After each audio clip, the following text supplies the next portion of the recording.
Man, this YouTubing game is getting expensive. Whew, bought a whole bike and I'm adding all these bits onto it. I'm not even making any money. Right, here we go. So, what's in the box? What we've got is some crash bars, and these crash bars are from...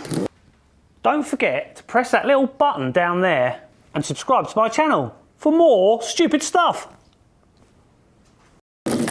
I can't, do you know what? I bought a few bits for this recently and I can't actually remember. So, oh look, loads of packing. I feel like this box was a bit bigger than it needed to be. Just for a few engine bars, but...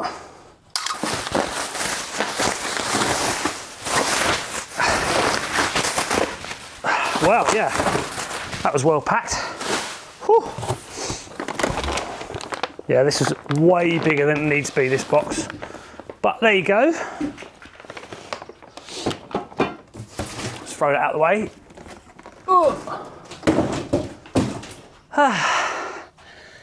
There we go. Oh, I did make a bit of a mess. Let's tidy that up quickly.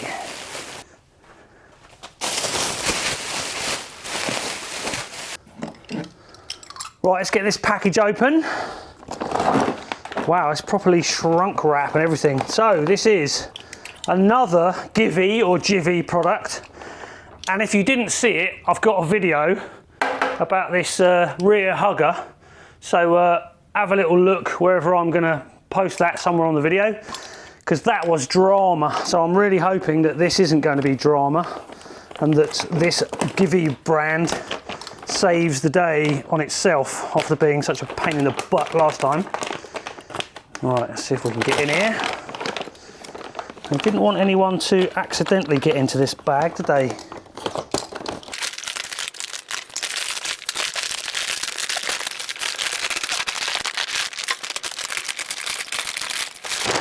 Jesus. One section.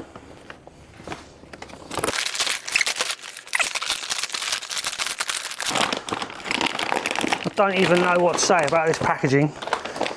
This is insane levels of packaging. I don't know what I'm getting my kid for Christmas, but this year that's how I'm going to wrap it. So it takes her about an hour and a half to get it out. Now I think that is everything from in there. Now let's just do a little close-up so you can see the part number. So the part number that was recommended to me for my 2025 bike is a GIVI TN1156. So it says from 2017, so original sizes. Right, what's in the bag? One eternity later. Right, here we go. Woo. Well, that's going to go in there. I gathered that straight away. Okay. Let's get everything opened up and then we'll see what's what.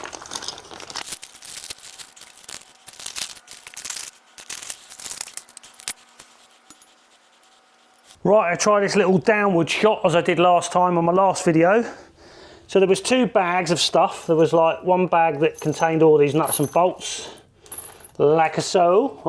Don't lose a washer. And another little bag which contained these little extra bits.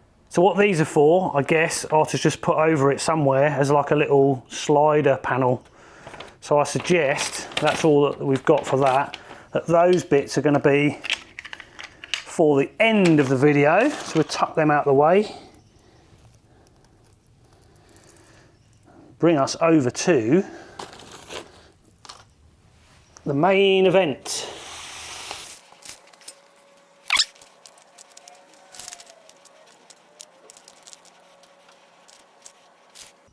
Right, so we've got two sides, clearly, of the mounting bolts. And here we go with the instructions. We actually got some instructions with this product. So firstly, let's double check we've got everything. So we do have this little widget. So 2 screws, 1, 2, 2 of the bendy washers, 1 of those, 2 rubber grommets, 6 washers, 2 large spacers, 2 small, 4 and 2. So we've got all of the pieces under little end bungs. And it says we're going to need a 4mm Allen key and a 12mm spanner. So let's get them. So 1, 2, 3, 4, that's that yellow one for my birthday present from my wife. So I've got a 12mm socket and a 12mm spanner. So I'm not sure which ones we're going to need. So let's give it a go. So I've actually got a 6mm here on my gun. So I think we'll just start removing things. So that's the top one done. I'm going to leave them up there actually. And then is this one, number 2, and this one, number 3. So that's that. They're all the same size. So I guess should be a case of firing that through there, which already seems a bit of an odd one. Surely it needs a washer first. No? Let me show you in there if you can see that. So you've got that hole through there. Let me just, there you go. And in there, we're supposed to be putting this through there, but then it's not really got a very nice recess. I feel like that either this bolt needs to be with a bigger head on it. So here we go, here comes the fun, here comes the fun. So a washer on the end, it told me. So let's whiz that on. Now I'm going to just use my normal 6mm Allen key for the beginning.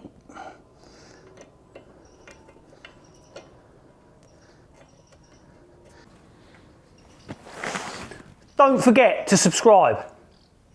So I've got the bolt on the smaller of the 2 spacers.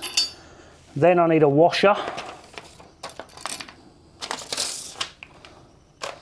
And then that can go a little bit of a, just a little bit of a push to get that lined up. Let's get a bit of thread in there. And then the next one with the slightly larger spacer,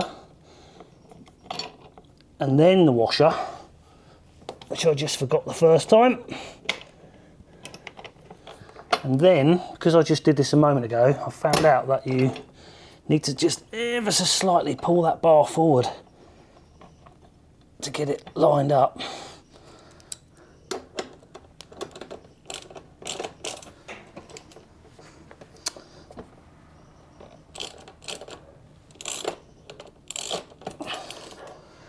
Nope.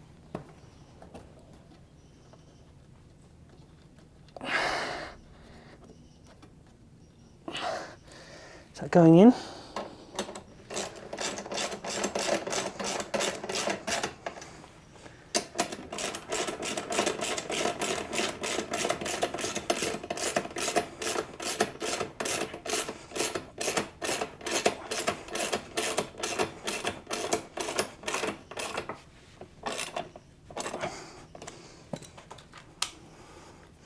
And this last little bit,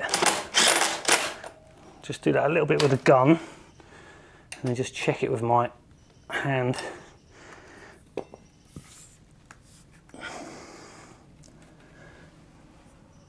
Make sure I get it nice and on there.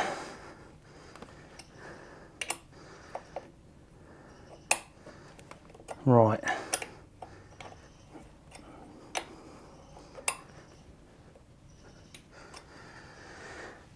Final little nip up.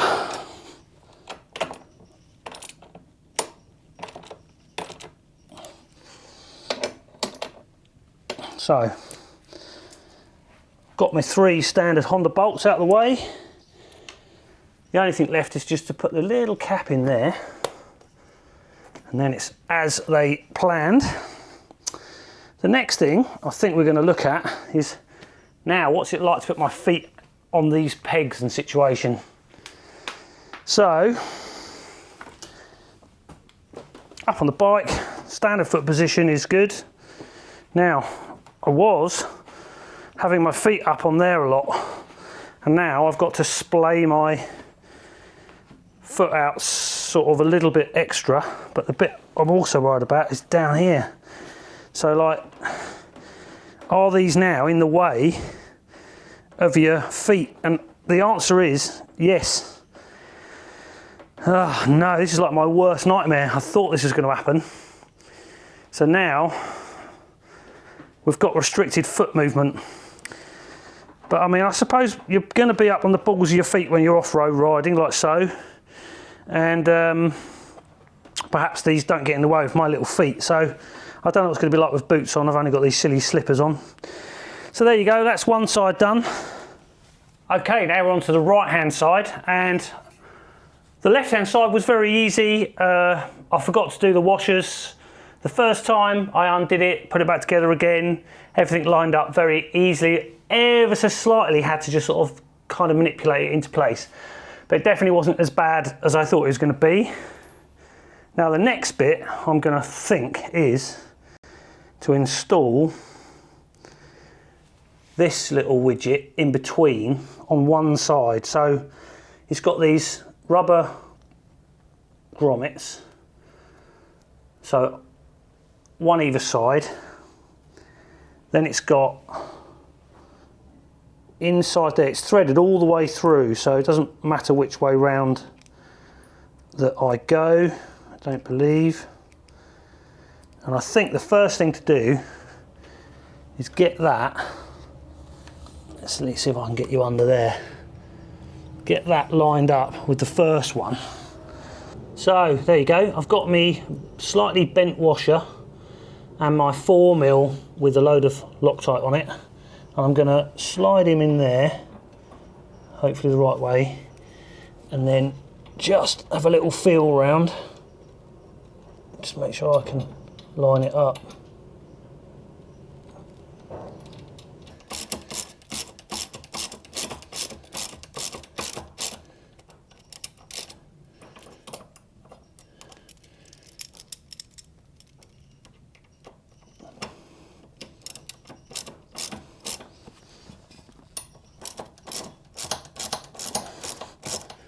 Finish it off with my birthday one, my birthday Allen keys.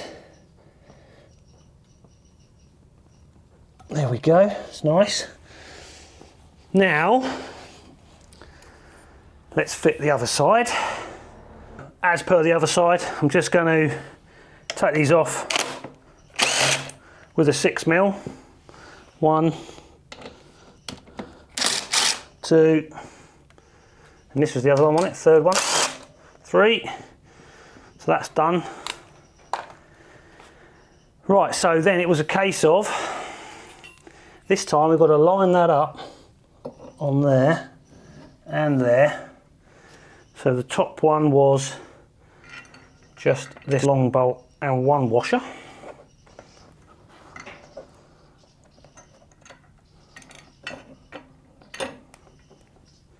And then we needed a 6mm to get it started.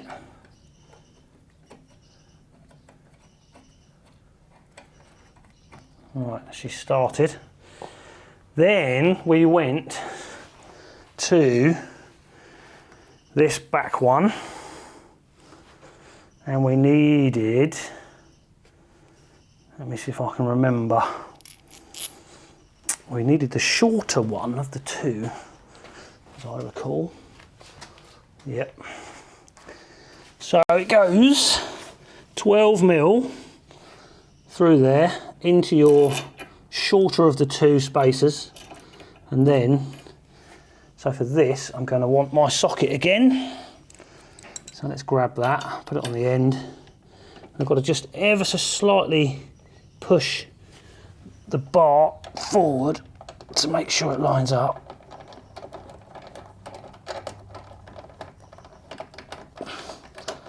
So that's nice. And then the final one is up underneath here. See if I can get you so you can see. So we go the bolt the larger of the two spacers, and then the washer. So that's that. And then this time I had to push the bar forwards that way to get it to line up with the threads. So we go like that.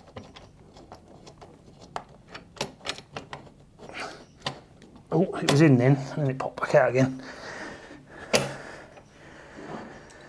So let me just do that a bit.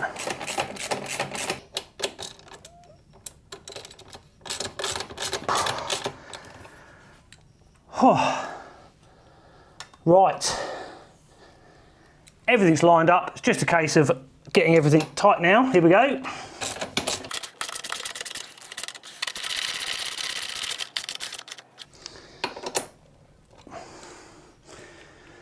And for the top one, do most of it the way up with this. And then just check by hand. That is nice and tight. Little plastic grommet over the front. So that's that. Now the final bolt in the packet is going to be the one that goes up in there, and I can already see that this needs to slide. There we go. So we're back to our 4mm this time. Let's see if I can get it started by hand.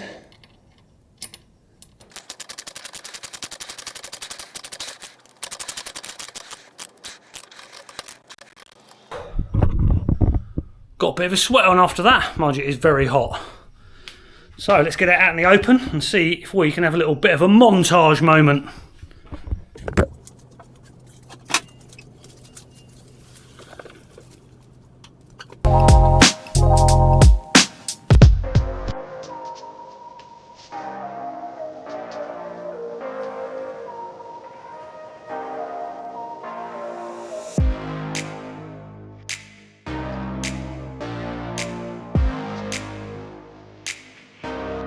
Right, so the last little bit of this packet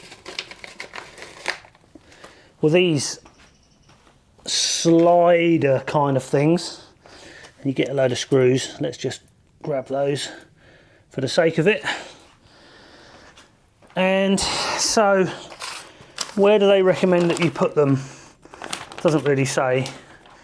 And I've got to be honest with you, I think probably they want to go like that there, but I don't know, I just don't, I don't think they're going to actually give you any like real protection for one. So probably all they really are just like an advert for Givi. I suppose you could, well, you can't really even put them on backwards because you can't do the screws up then. So the question is, do I want those Givi slidery things somewhere on there? And the answer is, nah, I don't think I do. Unless they were going to do some real benefit. I don't know, I can't really see the point. I think they're an unnecessary thing in the box. So I'm going to leave them off. So if you want to install them, help yourself. All it is 4 little screws in each one. There's no point in making a video about that. Okay, right, a little bit of an update on these crash bars. And the simple truth is they're not really very well designed. Let me sort of take you over and show you what I mean. So this part here of the crash bar and this part here of the crash bar, if you look at the Honda ones, the front bit sort of goes up this way and then down, so you don't get this obstruction here. So that's the first problem. And the second problem is that here, this whole part of it is completely in the way. So what needs to happen is this whole section here needs to go under here so that you're not completely obstructed. I mean, you just can't move your foot. There you go. So I'm going to sort of I'm reluctant to buy the Honda ones, not because of any other reason than the fact that I've already spent the money, you know what I mean? So I just wondered whether what I might be able to do is, so this is, let's just line it up. That's the position that they sit currently, and I'm proposing that I make them sit somewhere about there-ish, about there-ish, so that they go underneath the running board here. So all that really needs to happen is I need to make a cut here and cut a section out and re-weld it together, and then just put a small plate across here, or extend this plate backwards. So that's an option. Or as I say, I could sell these, so I'm going to lose probably 40, 50 quid, and then somebody else has the same problem I've got. So I think probably what I'm going to do is I'm going to modify them. I don't know how easy it's going to be. I'm guessing they're made of steel, so I can weld them, but it just seems a bit rubbish, doesn't it? And the other thing is, I've now gone online and looked at a lot of other brands, and I've got to be honest, I think they all have the same issue. They're all going to be in the way, other than the Honda ones. And I wonder whether it's just because you can't copy the original Honda one. It's probably under license, so if yours is too similar, they'll come after you. So I think my advice is, if you've got one of these Xadvs, is to just trump up the extra euros or pounds and buy the proper Honda stuff. So there you go. After fitting the first side, I'd already realised that the layout of the bars wasn't that good, and I subsequently fitted both of them. I went for a test ride, probably about 2-hour ride, 1.5 to 2 hour ride to a different motorbike shop, had a little look around, and when I came back, I was just a little bit sort of annoyed at myself for buying these bars, and what was I going to do about it? And in the end, well, you'll see what happens in the end. Right, so this is my plan. I'm going to cut 5 centimeters out of this tube, and I have drawn that white line so that I can line it back up after I've cut it. And don't think I've got anything to lose because, yeah, as I say, I don't think I've got anything to lose because if I sell them to someone else, then they've just got something crap. And if I mess it up, I'll go and buy the Honda ones. And if it works, it works. So let's just give that a go. It's a bit of cutting, a bit of welding, and I think if I've done that, it was quite a fun little, it's going to be a fun little project anyway, but it's a bit naff that this product just doesn't really fit. So anyway, let's modify it and we'll go from there. Right, well, I'm sure you can see that because my welding isn't the best. I've only been practicing for about a week. So I've added a little piece to the end there. There you go, you can see it. And this has been shortened and re-welded. Now let's see how it fits. Hopefully the answer is it does fit. It's a bit dark in here unfortunately, so hopefully you can see. And so take that one out of there, leave the washer there.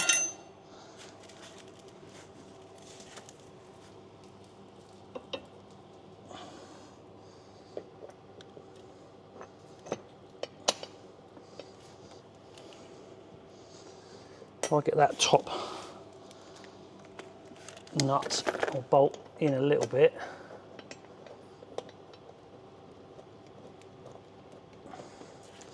That's the way. And then if we go for the middle one, perhaps that'll go in nicely. No idea if this is going to fit or anything. Yep, that's gone in. That's just this one.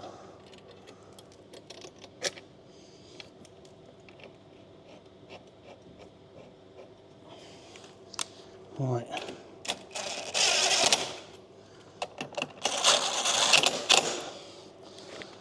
And the front one.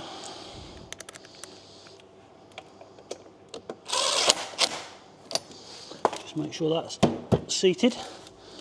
Right, so hopefully you can see now, if I get out of the light. So this bit now is 5 centimetres further forward, so I've got this area for my foot.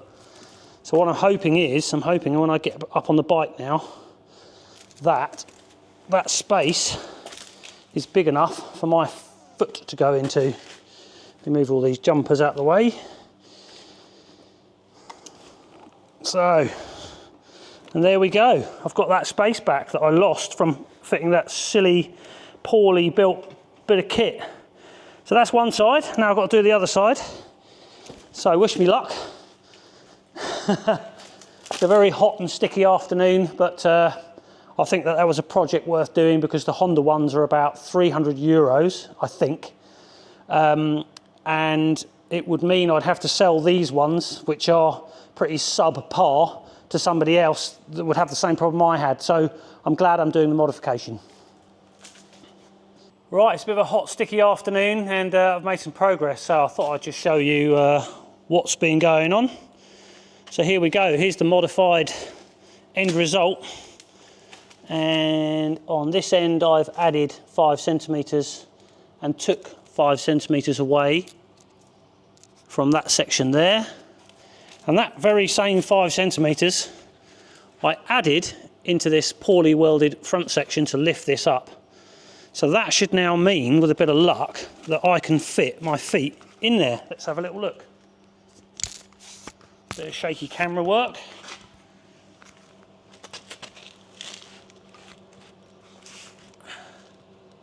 So, I'm pretty sure you can now see quite well the bit that I mean. Try and put my microphone on my neck rather than holding it. Right, so here we go, this is the test. So, now my foot here is free to move around. Just move a bit forward in the shot. So yeah, there you go. Now my foot is now free to move around and not be stuck on that bit of metal. And it means that I can probably put my feet further in at the front there. So I'll just move the bike back a bit, as you can see. So here is now more room for my shoe. So that 5 centimetres one way and the other way really, really makes all the difference. And I've got to be honest, I can only imagine that the reason for that is that they can't copy Honda, because just by moving that one bit of metal across has made a world of difference.